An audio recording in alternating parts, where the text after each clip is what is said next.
Iran এবং Russia $25 billion পারমাণবিক প্রকল্পে সাইন করেছে। এই চুক্তি দেখে পশ্চিমাদের ঘুম হারাম হয়ে গেছে এবং ইসরায়েলের খাওয়া পানি বন্ধ হয়ে গেছে এক কথায় বলতে গেলে। তো এই চুক্তিতে কি কি আছে আমরা দেখব এবং পশ্চিমাদের কেন মাথা ব্যথা। আরও একটা কথা বলি আপনাদেরকে, এই চুক্তি হওয়ার পরেই জাতিসংঘে ইউরোপের সব দেশ ইরানের উপরে কী করেছে, নতুন করে নিষেধাজ্ঞা দিয়েছে। এই নিষেধাজ্ঞা থেকে ইরানকে বাঁচানোর জন্য চীন, রাশিয়া এবং পাকিস্তান অনেক চেষ্টা করেছিল, কিন্তু বাঁচাইতে পারে নাই। সব দেশই মোটামুটি ইরানের উপরে নিষেধাজ্ঞা দিয়েছে।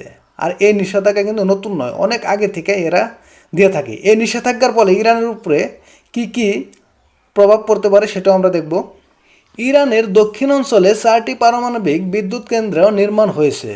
সেখানে $25 বিলিয়ন চুক্তি হয়েছে মস্কো এবং তেহরানের মাঝে। এই খবর ইরানের এক সরকারি গণমাধ্যম জানিয়েছে। গত শুক্রবার এই ঘোষণা দেওয়া হয়েছে।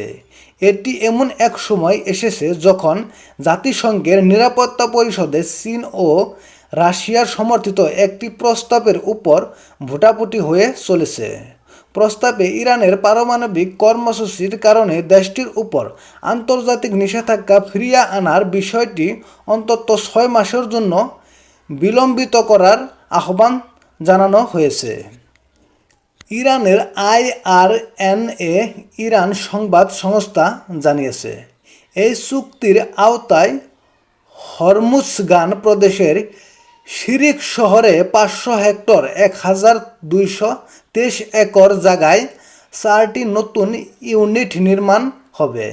প্রদেশটি সংযুক্ত আরব আমিরাত ও ওমানের কাছে অবস্থিত।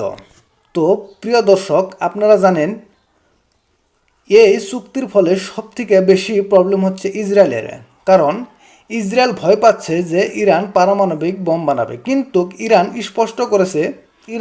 স্পষ্ট করে বলেছে এই পারমাণবিক প্রকল্পে কোনো ধরনের পারমাণবিক বোম বানানো হবে না। ইরানের জন্য এটা ইলেকট্রিসিটি তৈরি করা হবে। কিন্তু তারপরেও পশ্চিমাদের মাথার ব্যথা যাচ্ছে না এবং তারা ইরানের উপরে একের পর এক নিষেধাজ্ঞা দিয়ে যাচ্ছে।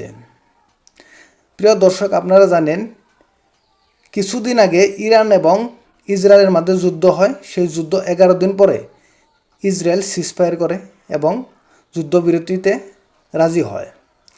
কারণ ইসরায়েল ভেবেছিল যে ইরানের উপরে হামলা করার পর ইরানও গাজা এবং ফিলিস্তিনের মতন হবে।